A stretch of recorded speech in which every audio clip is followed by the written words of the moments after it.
On the day Ethan Moore and I are supposed to marry, his adoptive sister, Hazel Moore, threatens to jump off a building. Ethan abandons me in my wedding dress and leaves me jilted for her. As the guests watch me mockingly, I boldly announce, "I'll marry anyone who dares walk down this aisle to me." 3 years later, Ethan returns to the Moore residence with Hazel. I'm seated on the couch and enjoying some oatmeal while watching TV. Ethan stares at my baby bump and snarls, "Who's the father of that child in your belly?" I sip my oatmeal and smile faintly. A member of the Moore family, of course. Ethan Moore stormed over, his face twisted with rage as he yanked me off the couch. Shameless. I left with Hazel on our wedding day. I haven't stepped foot in this place for 3 years. How could that child in your belly be mine? I almost laughed. I never said it was his. He wasn't the only man in the Moore family. Of course, it's not your child. You're not even worthy of being his father, I said. Hazel Moore's face twisted in shock. Audrey Smith, even if Ethan ran away from the wedding, he still left you with the title of Mrs. Moore. You've been living a life of luxury in the Moore family. How could you shamelessly get pregnant with someone else's child? I glanced at her. You're the adopted daughter of the Moore family, and you had the nerve to seduce your own brother. If we're talking about being shameless, who could possibly beat the two of you? Hazel's voice turned pitiful as she looked at Ethan. Ethan, for the past 3 years, we've kept things respectful. Yet, she's carrying someone else's child and cheated on you. The moment he heard her words, Ethan's fury exploded. He raised his hand and slapped me hard across the face. "You filthy woman! You get knocked up by someone else and still dare to drag me and Hazel into it? Get out now!" he shouted. The sharp pain bloomed across my cheek. My head went blank for a second from the force of the slap. Ethan ran off with Hazel 3 years ago, leaving me alone to face all the whispers and laughter at our wedding.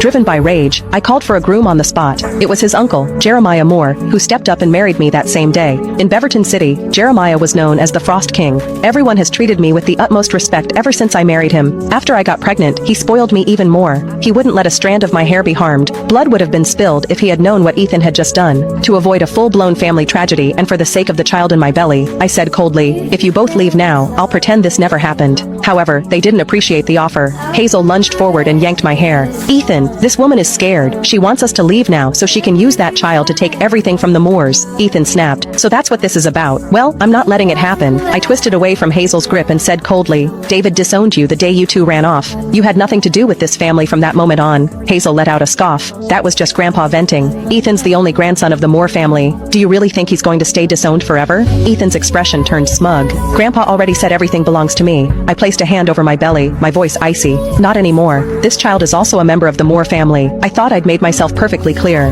However, Ethan's eyes flared with rage as he stared at me. "So you're planning to pass that illegitimate child off as a Moore? I'll teach you a lesson now." His slap landed even harder this time. I clutched my belly as I collapsed to the floor. Upon seeing the twisted hatred on their faces, panic surged inside me. I couldn't let them hurt the baby. I said desperately, "He is not an illegitimate child. He is."